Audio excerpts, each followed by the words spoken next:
Hey, everybody, Hey, welcome y'all. back to the His and Her Money Show. I'm Talent. And I'm Ty, and we're from hisandhermoney.com, where we teach you how to have better money Become a better couple. and live a better life. And our screen is frozen. But it's unfrozen now. It's not unfrozen on the thing up here. It's unfrozen on the social medias. Here we go. Our screen will catch up at some point. But hey, we are excited to be here on the beginning of the month of love. The month of love. The month of love. The shortest month in the year. I actually just opened up my planner this morning. I put a little, what did I put? What'd you put? Like a little dessert or something for Valentine's Day. Oh, because it's sweet. Sweet. Oh, okay. Now I'm with you. Now I'm tracking.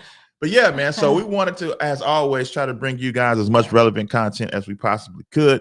And being that we are on the precipice of the month of love, this is going to be good, you guys. We're going to be talking about steps to getting on the same team with your spouse. Because, hey, that's important. Longevity in marriage requires two teammates working hard, pushing toward the same goal. And sometimes, man, life happens and you get busy and you get distracted and you start to reprioritize things and things get out of priority, out of its proper place. And that's when things go haywire. And we don't want that for y'all. We want unity. We want synergy. We want y'all to learn how to complement each other. You see what I did right there? We want y'all to learn how to complement each other on this journey together called life. So, you guys, we always come to you all with money topics, but you all know relational wellness is very, very important to us. We are a husband and wife duo with 3 children, and we know that a lot of you guys who follow us are married or either looking to get married. Desirous. Yeah. So, super excited about today's guest, you guys. You all are going to enjoy this. I feel like there's no question that's like off limits. Off limits. Because they cover all of it in their book. All of it. I mean, they cover all of it in the book. So let's get right. All right. So we got special guests by the name of Aaron and Jamie Ivey here with us on the His and Her Money Show. Welcome, guys. Welcome. Hey, guys. Thanks for having us. This is so fun. Absolutely. Everybody show Jamie and Aaron some love in the comments real quick.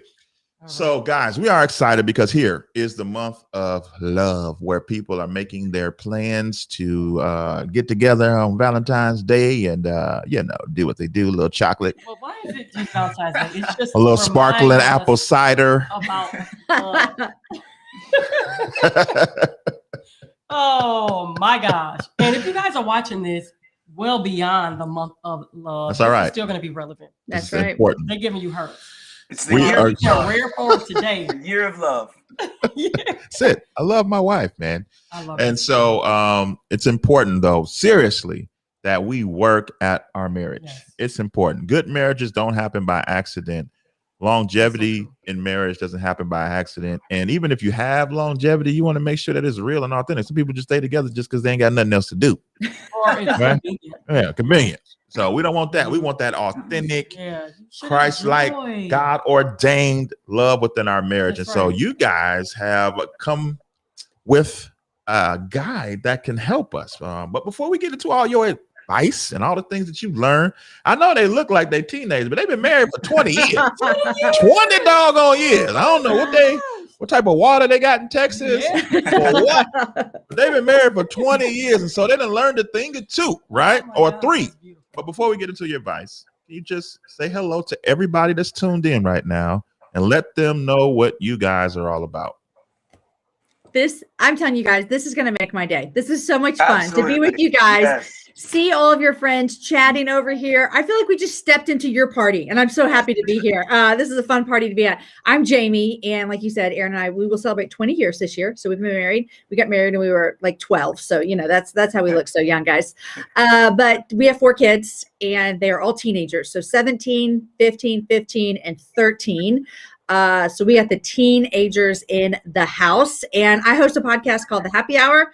I've written some books and get the joy of speaking and encouraging women, and have a YouTube show that I just launched. And so that's what I do with my day.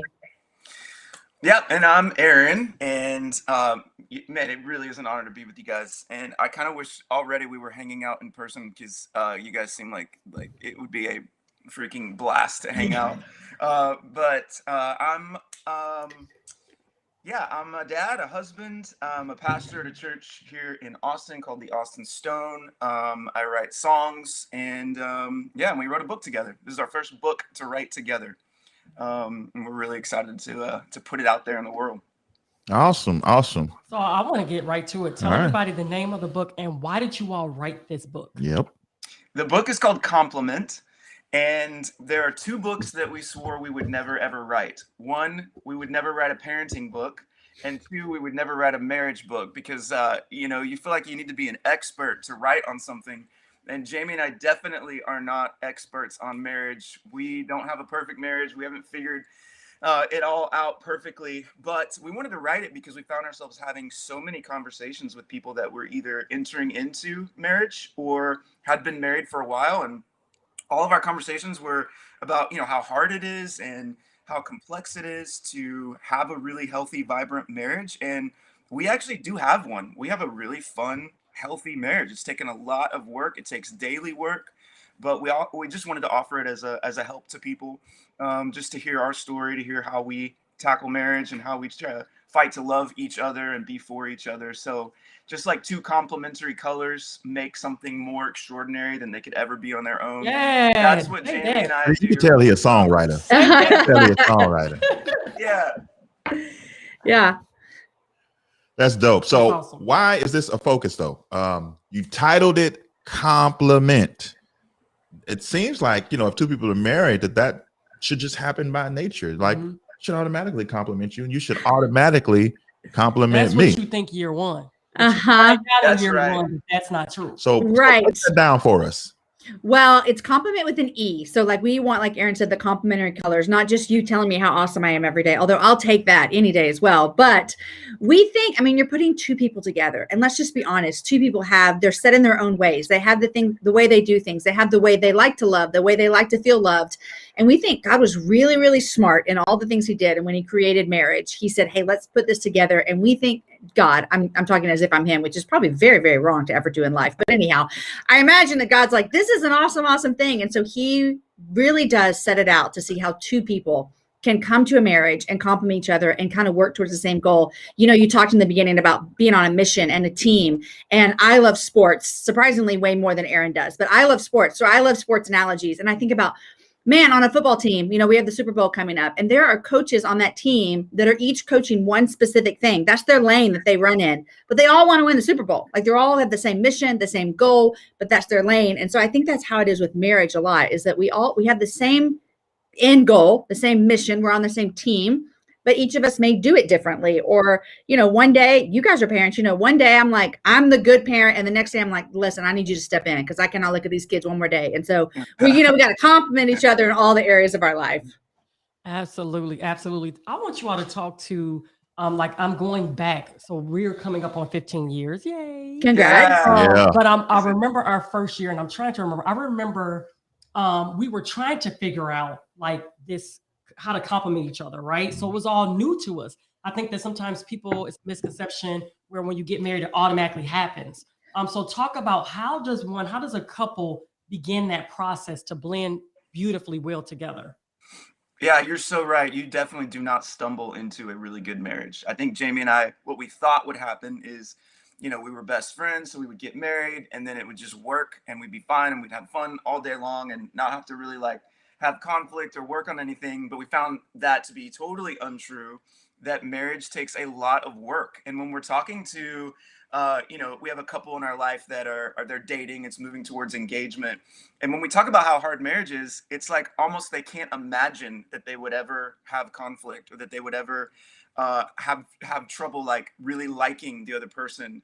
But when you get in marriage, man, things just become more complex with life. When you add jobs and you add a house and you add dogs and kids and all of that stuff, it just gets really, really tough. And so we walk through in the book 10 different chapters on specific areas that we try to complement each other. Things like fighting and forgiving, sex, parenting, mission, leading, following, and we tell stories about how we are trying to do that. I think it starts, like Jamie said, of having a common mission, and then also a determination. Hey, we don't have to settle for a bland, apathetic marriage. God doesn't want that. That's not what he dreamed up. And it's possible to have this really beautiful, thriving marriage that's good for you as an individual. It's good for the couple, the family, but it's also something that's intended to be used for good in the world, like for people around to be blessed, to be propped up because of marriage. And so that's what we're trying to do, and that's what we want to help other people do too. Love it. I'm curious, what if you've been in the game for a little bit, this whole marriage thing, and you kind of got into a rhythm, a routine, and maybe you don't really recognize that things need to get better. Maybe you don't recognize that you are slowly drifting in the wrong direction and that you need to work on becoming more complementary towards each other. Is there a way to kind of assess, take a look at, are we where we need to be? And if we're not, what do we need to do to change the direction? What would your advice be on that? That's a good question. I think a lot of people find themselves there, especially, like I said, we're hitting year 20 and we're in the stage of our marriage where we're looking around and we see a lot of people that they are kind of losing at this game. Like you said, like their marriage is not thriving. And a lot of times you look at it and like it's circumstantial. They've got kids who are getting older and they have been doing everything for the kids. You know, we've been through a hard year, 2020, with lots of things, and that has been so difficult on marriages, ours included. But I remember this, I think this might answer your question a little bit. When Aaron and I were newlyweds, a friend of his called to tell him that his parents, after 25 years, were getting a divorce. And I remember as a newlywed, no kids, living our best life, still in college, you know, acting like we didn't have a care in the world, thinking, I cannot even imagine how someone would put in that much time. And then in my mind at the time, I thought, how could they just walk away? And now that we've been married for 20 years, I know exactly how that happens. Like that's not a mystery to me anymore. Like I know how it happens, and how it happens is life, and you have bills, and you have a mortgage, and you have jobs, and you have children. And if we have 4 kids, and if they each play one sport, we're still doing all things for the kids all day long. And so what happens is this person that you once were so concerned with and so in love with and so willing to do anything for, they're the easiest to be put on the back burner. And so like Aaron will always be there. Like I got to focus on the kids. I got to focus on my job. I have to do all these things. Aaron will be there. Aaron will be there. And I think that is where we find ourselves realizing, oh, we're not focusing on the thing that actually is going to sustain us forever. Because listen, guys, we're a year away from sending our first kid off to college. And we're 6 years away from being empty nesters, which is just mind blowing to me. But I know that throughout our whole marriage, Aaron and I have had a forward thinking, not that we're not enjoying our day to day, because we are, and we're cherishing it, and we go on dates every week, and we love our kids, but we're very well aware of what our future looks like. And we don't want to be, 25 years in, 27 years in, and wake up and go, I don't know who you are. And so to answer your question, I think there's a lot of people that are sitting here thinking, I don't know who my spouse is. Like we're just roommates and we're just walking through the everyday life. I think even just acknowledging that is the first step, and maybe a conversation. And maybe even if you're not willing to like breach that conversation with your spouse, maybe you can do an internal check. What are some things that are missing that we used to do or have 5, 10, 15 years ago? And then think to yourself, what would it look like for me to go back to actually being the person who's cheering for my husband, to actually be the person who is encouraging him, to actually be the person that is seeking out ways to love him in ways that he feels loved? I think an internal check would be one of the first ways that I would encourage people to look at that. Most couples don't have like a problem forward thinking about things like, what kind of house are we dreaming up, or what kind of job, what kind of career do I want to have, or how do we save up for a swimming pool, or whatever. Most people don't have a problem forward thinking about those sort of things, but most couples also don't put that same sort of effort into forward thinking about marriage, what they want it to be like. So Jamie and I asked a question early on, like when we were still engaged, of like, what kind of marriage do we want to have? Like, what do we want it to look like? What do we want it to feel like? What do we want our love for each other to be like when we're in our 50s? And putting like forward thinking into that. We try to assess it every year. Just like most people, work on their budget in January, or they make a commitment to work out. We do the same thing with marriage. We're like, okay, what do we want this year to be like? Like, what do we want our house and our family to feel like when people come into it? Like, what are some goals for marriage? I want to encourage people to put the same effort into that forward thinking into their marriage as they would with other things in their life. Agreed. Yeah, so good. Did you guys come in and share this? This is really Stop good. being selfish. Share this video. There's someone that's in your friend list or even family members who need to hear this. You're absolutely right. I remember I was in a plane one time and I was sitting next to someone. You know how you just, spark small talk. And this particular woman, her and her husband were married for like 40 years. And they divorced. And I was just, how does that happen? Like, by the time you're married to someone for 40 years, you know them. They might as well you. go ahead and ride it out. It's like, yeah, almost like she felt like there was no peace. Wow. She'd rather have happiness for the remainder of her life than to be stuck in a marriage that felt like it was going nowhere. So there's people that are listening right now where they feel stuck. Maybe they're not a year 40 or year 20. They may be a year 1 or year 3 or year 4. Yeah. How do they get unstuck? How do they start the conversation with their spouse? Instead of giving up, how do they say, because this can't be an easy conversation to have if you do that, like Jamie said, do that internal check and you realize, we're not where we need to be. Like, there's probably going to be some fear to even like approaching the spouse with the because the other spouse may think everything's fine. They're like, I had no clue that you were even feeling this way or that we were even going through this. Yeah. I think that the hardest thing about that conversation is they didn't get there overnight. Those 40 years, it didn't just like 39 to 40 was not their worst year. You know what I'm saying? Like, that started a long time ago. And so that's one of the things with us with forward thinking is we don't want to have those seeds planted of distrust or disunity that can carry on forever. Aaron and I are really big fans of counseling. And so I think sometimes it's hard to have those conversations with your spouse, especially in this situation where maybe this other spouse thinks everything's great. We are really big fans of bringing in a third party and bringing in a counselor. And so that would be my biggest recommendation is to go to a counselor. The other thing I would say is I would just want to encourage them so much to say that it is worth the fight. Man, in 20 years of our marriage, and I bet you guys can have stories of this as well, we have seen like God transform dead marriages into vibrant marriages. And I think that just to hear those stories is a reminder of what God can do, because sometimes we feel like we're the ones God couldn't fix. Like, I understand that, but like, what about me? And so to see those stories of God taking something dead and bringing so much life to it is beautiful. And so sometimes you just have to look for those or find those stories. But my first recommendation would say, man, find a good counselor. Find a counselor who's going to help you fight for your marriage. Like, that third party is so helpful. Absolutely. Yeah. It might sound like idealistic, but Jamie and I actually believe this and have seen this. Like, no marriage is like doomed, and like, man, there's just no way we'll ever have like a happy, fun marriage. Like, God loves marriage. Like, he invented it, right? It's not like our idea, and he has a purpose for it to be something that both people thrive in, where hopefully I bring out the very best in Jamie and I want to prop her up and elevate her, and Jamie brings the very best out of me. But it does take that kind of moment of going, okay, we are stuck and we don't want to be stuck anymore. So like Jamie said, inviting a counselor or having other couples in your life that can be trusted friends that can help you be unstuck. But I always want to remind people, like, hey, you actually can make steps toward a thriving marriage. It's going to be tough and you might feel stuck right now, but you can do this, right? 2020 was, ironically, as we're writing this book on marriage, was our hardest year of marriage. We fought more than we'd ever fought in our entire marriage. There were days, there were weeks where we didn't like each other while we're writing a book on marriage, right? So this isn't coming from a place of like, we got all of our junk together. This is coming from a place of, yes, it is hard, but you don't have to stay stuck. There's a way forward.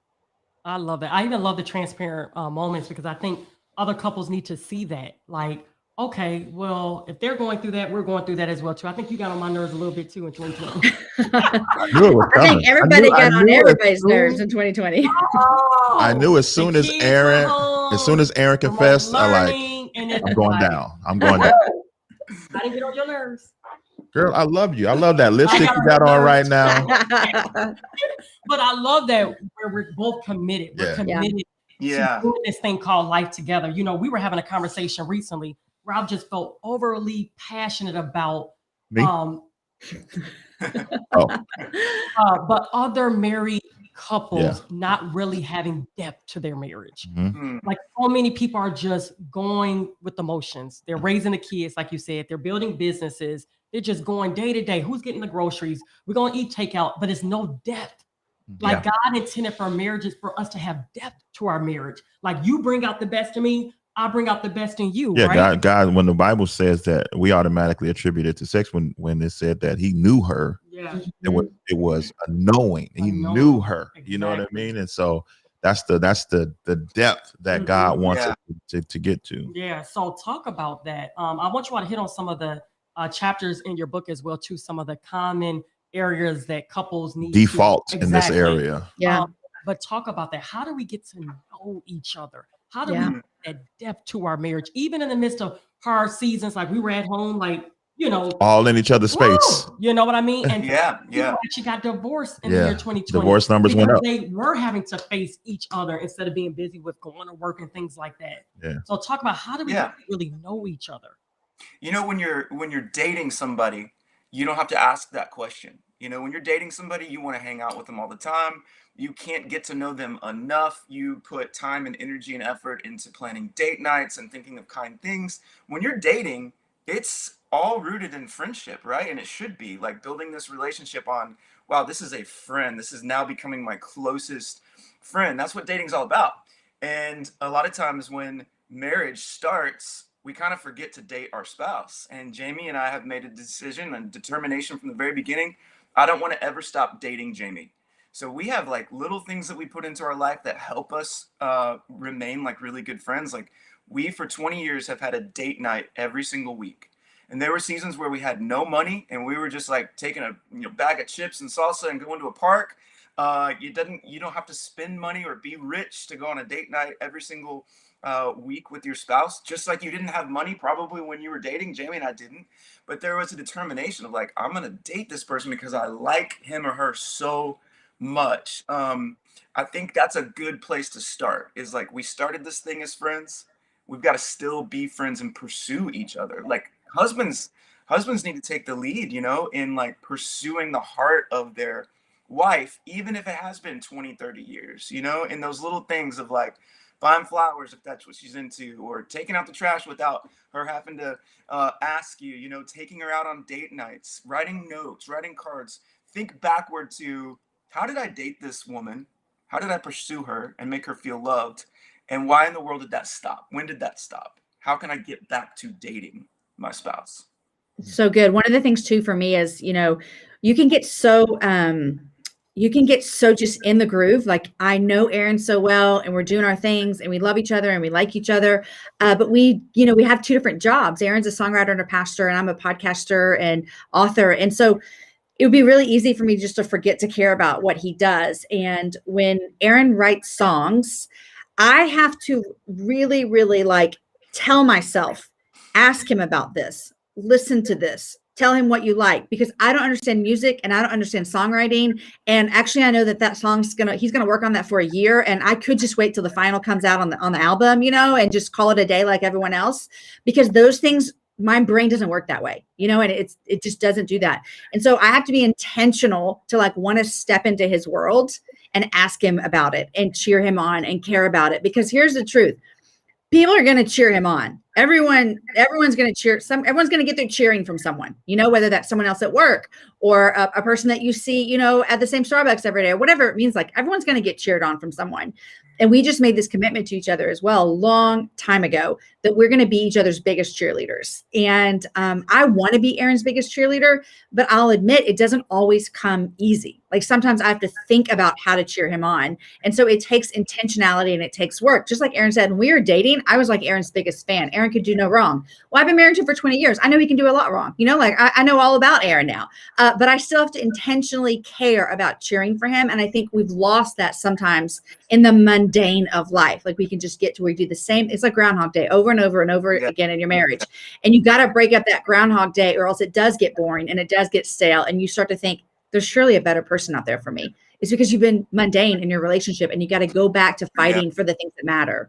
That's good. I tell this story in my portion of the book. And if you guys haven't seen the book yet, it's 2 books in one sleeve. So you get compliment by Aaron Ivey and you get compliment by Jamie Ivey. We wrote the same exact 10 chapters, same concepts, but we put our own perspective on how we do that for our spouse.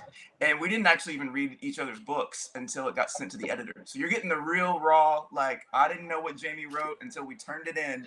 But I tell this story about how after a show that I had done, a woman came up to me, and she just said the nicest things about me, like just like was cheering me on, just affirming, like super fan kind of stuff.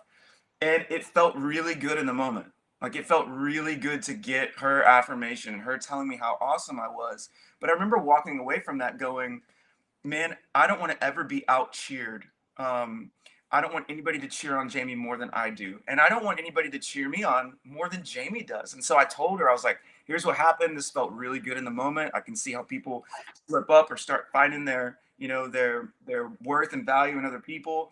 And I just told her, I was like, I want you to be the one that says that stuff. Even though you don't know music, I want you to be the one that is propping me up and encouraging me, because that has fuel to it, right? It's way more valuable than some stranger saying it and it feeling nice in the moment. So we've just made a decision to try to do that, to try to look for the ways that we can really speak life into our spouse. And look, some people have spouses that might not even deserve that. They might be doing a really terrible job of being a good husband or a good wife right now. But there are things that you can find to point out of going, look, I see this in you and I think you're really awesome. I think you do that really, really well. I just wanted to tell you that. That's cheering on the spouse. Wow. All right, guys. A tough question just came in. I think you guys are equipped to handle it. You ready? Yep. Mhm. All right, take a deep breath. Let it out. Okay. We might as well all take a deep breath. All right. What do you do if you no longer like your spouse? I think it's a really hard question, because I say all the time that I feel the most loved by Aaron when I feel liked by him. And what I mean by that is our love is deep, and we have 4 children together, and we have history. Love is there. When he really likes me and likes being with me, I feel so loved by that. And so, like, I want to say that I hear the hurt in this question, because being liked is really, really, really important. I can also speak to the fact that in 2020 and other times in our marriage as well, that 2020, we already said, was our hardest year of marriage.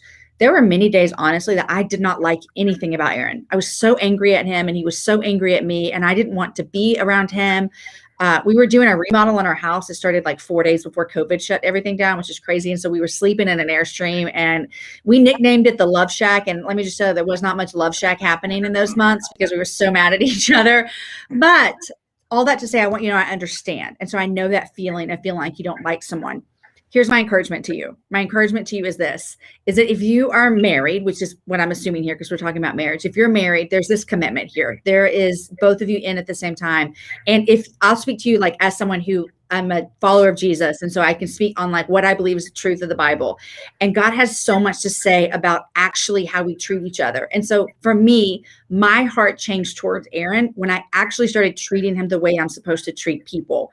And I think a lot of times as Christians, we look and we see all these things about what love is and how we should treat people. And we think, okay, that's for my neighbor, that's for my kids, that's for the people in my community, that's for people in my church. And we forget that that also applies to the person that we are made a covenant with in our household.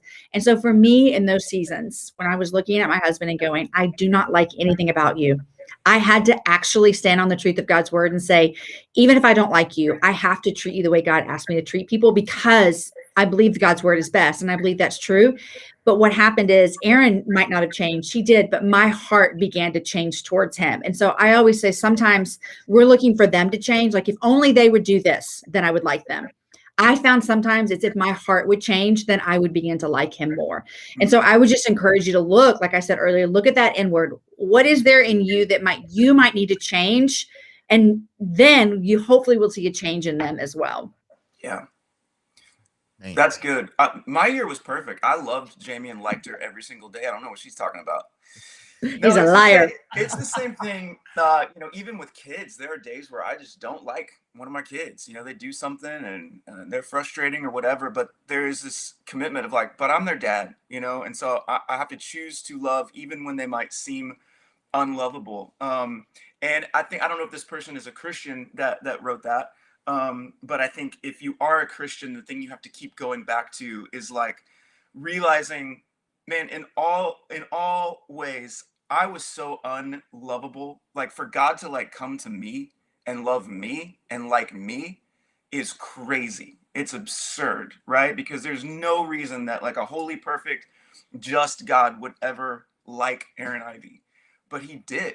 And so for me, in those moments where I do have trouble liking Jamie, I have to remember, man, I have to be like Jesus in this moment. And he loves what seems like the unlovable sometimes. And what he's done and coming after me and chasing after me is so incredible. So God, give me that kind of heart towards my spouse that might not deserve to be liked right now. Might be a really tough season, but God, would you give me a soft heart as a Christian to have a heart like yours to love what seems like unlovable right now? I think is huge. Yeah. Man. This is a good conversation. See, I told you they was gonna know how to answer it, man. I'm I like, knew they was gonna know how to answer. Absolutely. I love both of their answers. How would you answer that? The first thing, you got to go back to the cross, right? Yeah. Because you're in a place, you're in a heart posture that's cold, you know what I mean?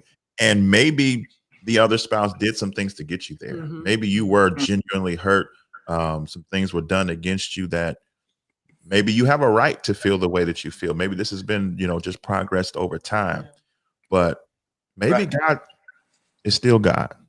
Maybe that if we return to the cross, we'll find the strength. The Bible says that in our weakness, his strength is made perfect.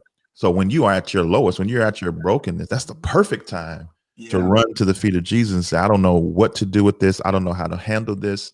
My emotions, my feelings, everything is out of whack, and it's causing me to no longer love it's a great time every time, anytime, but especially then, it's a great time to be honest with your Father in heaven. You know what I mean? I was gonna say be genuine, be authentic with him. Like sometimes I think we hear prayers in church and we think we have to go and have the structured format and we have to pray in the King James Version language to him to make sure that we're on point. No, he wants us. He wants to know, like, how are you?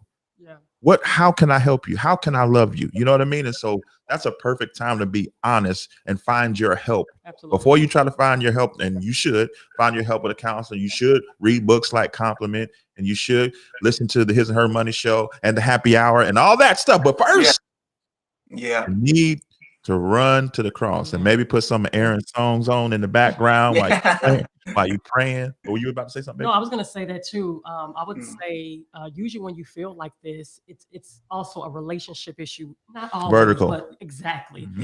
I would say get on your knees, like just pour out to the Father. I recall one time where I was just, saying, Lord, I'm sorry for not trusting you.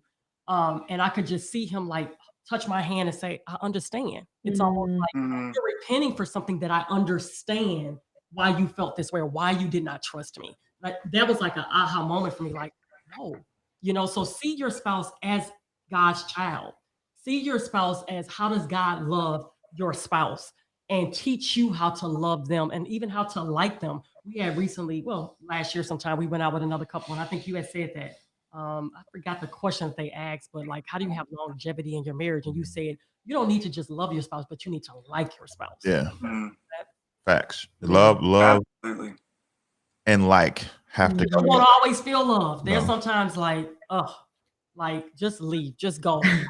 I can do this, And then there's sometimes where you're like, oh my gosh, I love him. I feel the butterflies. He loves me type thing, but you can't go off feelings. Your feelings can get you in the wrong position each and every time. I feel this way. Totally. Right? Yep. Right. Preaching. Yeah, you are preaching. Listen, so you guys wrote this book. I don't want people to miss out on the opportunity to get the book. It's there's a link to the book Compliment in the description underneath or on top of this video, depending on where you are watching this. And if you're listening to the podcast, it's in the show notes of this episode. You guys said that you guys wrote your own versions. So how do you how should we interact with this? Should I read Aaron's version and Ty reads Jamie's version, and then we come and talk about it? You guys had a method to this, so help us maximize the interaction with this book. Jamie's got the book, so I'll let her explain it.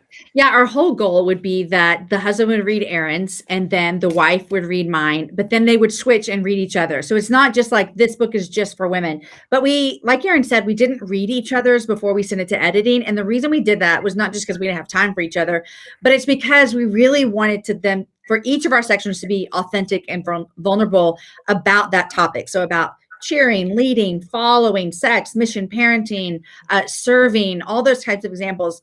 I wanted to give my real true ideas and views on it, and not just us sit around and be like, okay, you do this and I'll do this. And then we also have a Bible study that goes deeper. So this is very conversational, story driven. But then there's a Bible study that's like, I want to go deeper to talk about marriage. There's a Bible study, the same name, Complement, that is a weekly Bible study that you would do. So that's our hope, is that a couple would take this book, you know, married for 30 years, married for 2 months, about to get married, single, and you want to know about marriage, and read both sections and then talk about them together. I love it. I love it. It's in the show notes. It's in the description, guys. You are without excuse, because, hey, maybe you are afraid of that conversation. Maybe you don't know how to have that conversation. Maybe you need to figure out if you're in this position. They put it in the book. Use the book as a guide to get things going, because your marriage is worth it. Yeah. At the end of the day, your marriage is worth it. It And is. at least it's worth the effort, Right. right? Mhm. Because some things happen, and frankly, every marriage doesn't work out. But you want to make every effort to make it what it was meant to be when you guys said your vows before God. That's right. And so many times it's not like this massive thing that needs to change, right? Obviously there are marriages like that, but sometimes it's just the little things. It's just like subtle little things that that are practical that you can do to take steps like that. Another thing Jamie and I have this year as a resource for people is we have a 2021 marriage challenge. And so every month you get a podcast episode and then super practical date night ideas. Like, talk about this, go here and unpack this question or this theme. And it's free. Just go to aaronandjamieivey.com and you can join up with us for this whole year, where Jamie and I are also taking this marriage challenge really seriously and working every single month on a specific aspect of our marriage. Small stuff, little things that stack up over time. And we'll be sure to add that link as well. Say it one more time so people can jump in the challenge. JamieIvey.com. It's Aaron, right? Aaron and Jamie, Jamie, Ivey, Ivey. aaronandjamieivey.com. It's free. All right. Just sign up for it and we send you stuff. Come on. That's a heck of a sentence. It's free and we send you stuff. Right. Huh? Yep. All right. So let everybody know how to stay in touch with you guys after they buy the book, after they join the challenge. I just want to say this, you all, we didn't even scratch the surface of it. There was so many different topics, and you all see how much there was in just this 1 hour of teaching. This is why you all need to definitely grab invest in yourself, invest in your marriage. Invest in your marriage. It's worth it. Yeah, it's so good. Well, my favorite social media place to hang out is on Instagram, and I'm at Jamie Ivey. And then my YouTube channel is youtube.com/Jamie Ivey. So you can find me there as well. And your world-renowned podcast. Come on, you're not going to just yes. by that. The Happy Hour with Jamie Ivey is my podcast. This year will be 7 years I've been doing it, and I always just say I have the best job in the world. So one more thing, I don't think I said this. Aaron and I host a podcast together called On the Other Side. And so it's seasonal. We had season 1 in the fall. We have season 2 coming out this year as well. So it's a fun show too. Awesome. Nice. Yeah, you can find me on Instagram. I'm Aaron Ivey ATX. Aaron Ivey ATX. Where we get the music at? You can go anywhere you get music, anywhere you stream music. I write songs primarily for Austin Stone Worship. So you can just look up Austin Stone Worship and you can find, 10, 13 albums, something like that there. All right. About to put it in rotation. So Aaron, Jamie, thank you so much. Everybody showed them love in the comments, because they came in here and just gave wisdom. They were transparent with their own story, all because they want you guys to win. They want you guys to compliment each other. That's compliment with the E, because they are both creatives, and it wouldn't have been enough with the I. You got compliment with the E. Compliment. Pick up the book. It's in the show notes. It's in the description under this video. Invest in your marriage. And just want to say thanks again, guys. You guys, thank you. That was a blast. Thank you so much. Thank you.